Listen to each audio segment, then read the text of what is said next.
I'm enough of a realist to know that everybody's replaceable. And, I like to think that I had an important contribution, but, this department, the lab I've directed, the university as a whole, I think, it's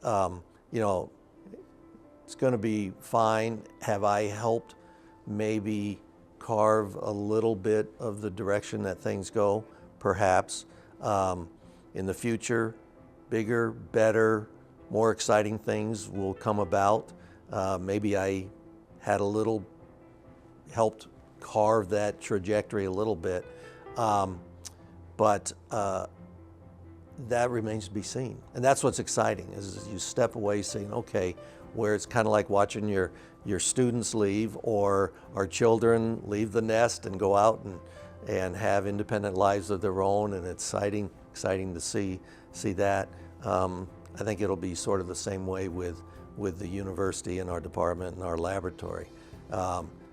The exciting thing is there is so much unbelievable potential, and the growth trajectory, I think, is huge, and it'll be fun sitting back and seeing where that goes. So, will I miss a lot of things? Yes, because every day I get to come to work, and there will be, you're inspired by the people around you and the students that are asking and pushing us, and I will miss that part.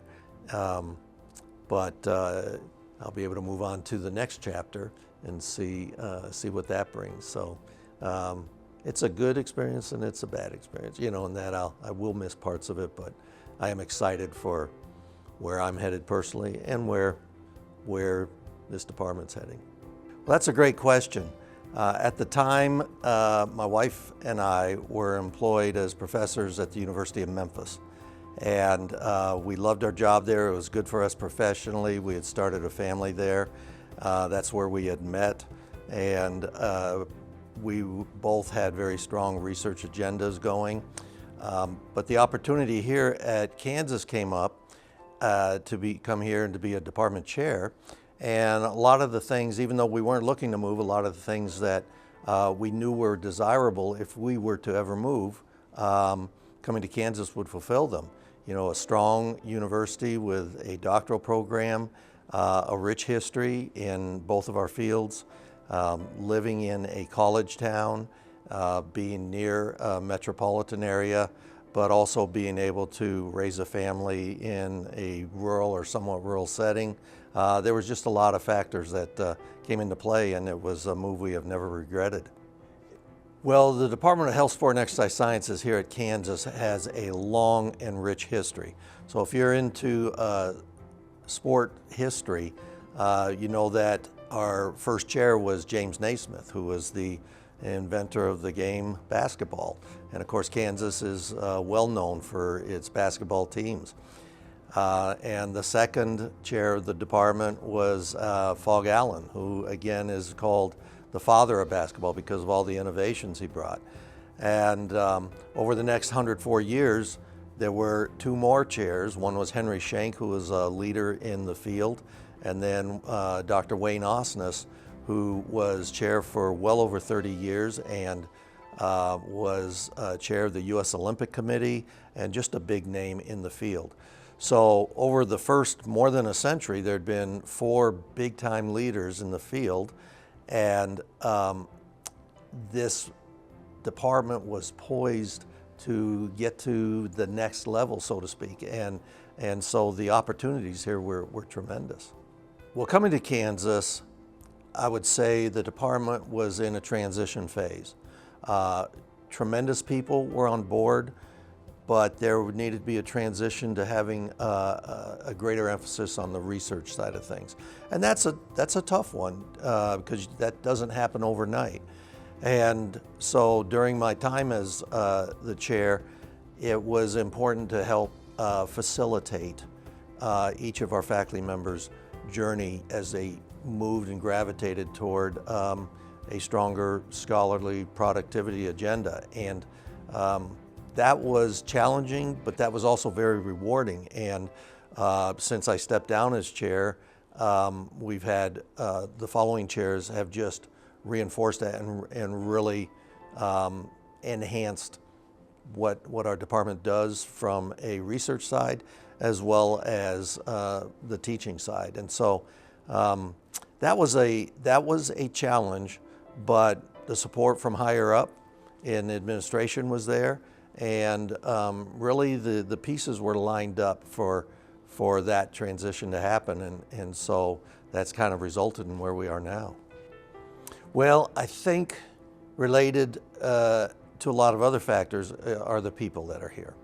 And so we have been able to assemble, in my opinion, a pretty impressive group of scholars and teachers. And I think it's really important to point out that as good a researcher as every one of them is, they're also excellent in the classroom, and that's critical. We're an educational institution, and being able to translate the research findings, both what you do individually, but also what's occurring in the field, and incorporate that into what you're teaching in the classroom, that is critical. And the fact that our faculty here have their feet on the research side and on the teaching side, as well as they do, that increases the quality of the education.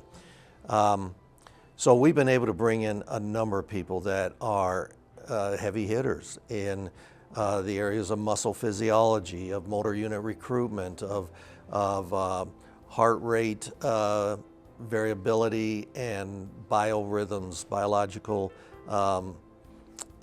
analyses through waveform analyses, looking at exercise for youth, looking at exercise for the elderly, and more recent additions, looking at the biomechanics and the biomechanics of injury and recovery.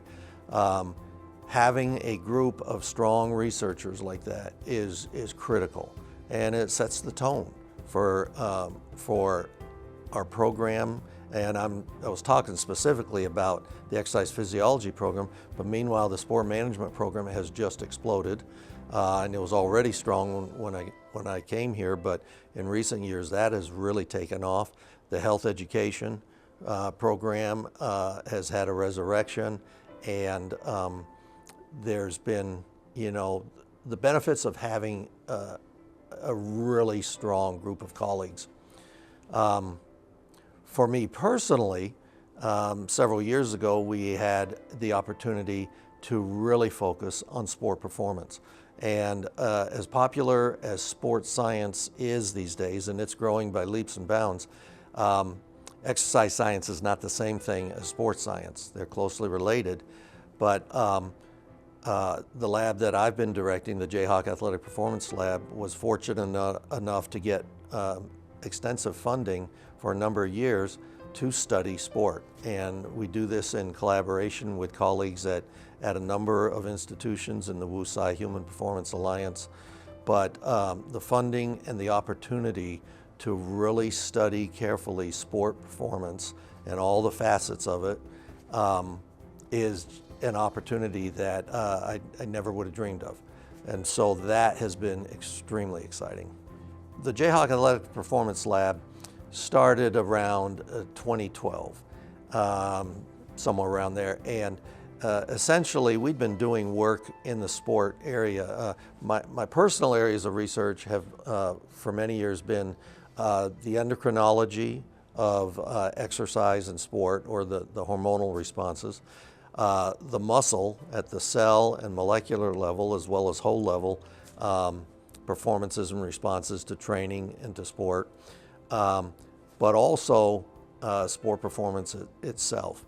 And so now we've been able to just focus on the sport performance side, knowing that that's just one piece of the puzzle. But we talk about this a lot in our lab. Yes, you have to be healthy. Yes, you have to have well-being, but those by themselves don't make you an athletic champion, but performance is the key kind of centerpiece of it. And so what are the characteristics of performance that make someone a world record holder, or an Olympic team member, or a national champion? And even though most people won't get to that level, how can we understand best how anybody can reach their potential? And that carries over into so many other facets of life. You can't be an athlete your whole life, but you can take the experiences of being an athlete to everything you do throughout the rest of your life. When I look back on my career, I think it's easy to say, oh, I had a great publication, or I had a seminal finding, or maybe you won an award for something, and that's nice, and that is very satisfying. But what is, I think, going to be the take-home message for me is the impact you've had on people, and both the students that sit in your classroom, because you're part of their education. They'll take a little bit of what I hopefully help to provide. They'll be able to take that with them. On a more intimate level, the grad students that I've worked with personally, as well as undergrads who have interned or done independent studies with me, people that you're able to spend even more time with and work more closely with. It's very satisfying to see how perhaps I can help them a little bit on their journey to wherever they go, and you get to sit back and see where these students end up. They're no longer students of mine. Did I find that I was able to perhaps help them just a little bit? And then I see where they end up career-wise, the accomplishments they have, and the impact they can have on others. And I also have to remember, I'm just one cog in the whole wheel, because everyone else that works in this program, the other faculty and administrators, are all part of this too. And so it's part of being a team that you can see, yeah, it does have an impact, and can we help people reach their goals, or find their goals, find their passion. And that's part of the educational journey. It's it's not just a black and white thing. Come take a class, get your degree, I know everything I need to know, and that's it for the rest of my life. No, this is a lifelong journey, an educational journey, and hopefully we can help people find their paths. You know, that is a tough question. Teaching or research? And I have conversations with many people over the years where they're concerned that, the professors are more interested in the research than they are in the teaching. For me, and I know for many of my colleagues, the fact that I'm doing research helps me in the classroom, because it helps me stay connected on the cutting edge knowledge that's out there and seeing where it fits in, and also the ability to interpret what is being discovered. And that's important, because it's not just cut and dried.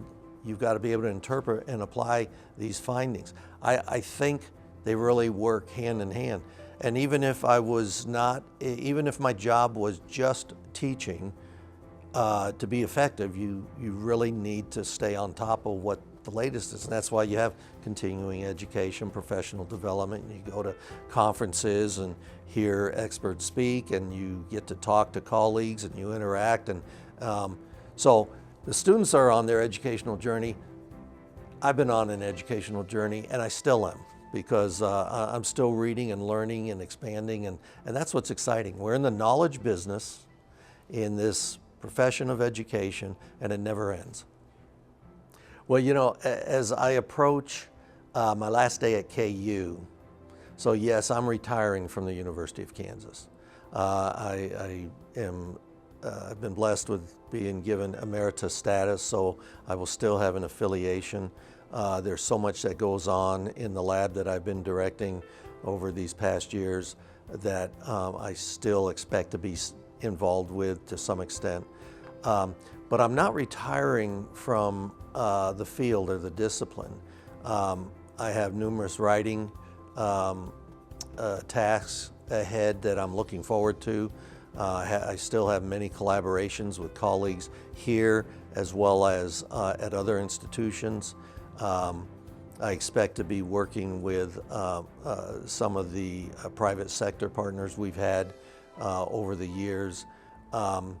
And so, yes, I'm retiring from KU, but I'm not really retiring from the field, and it's too much fun, and it's exciting, and it keeps you young because it keeps you thinking, and I think that's so critical.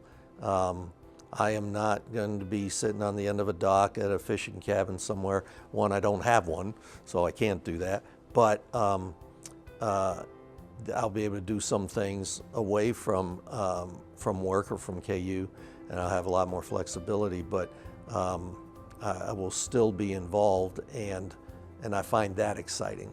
And so I see it retiring from being a professor here at the University of Kansas and being director of the Jayhawk Athletic Performance Laboratory, but not leaving the field or the discipline. And so I'm looking forward to that part.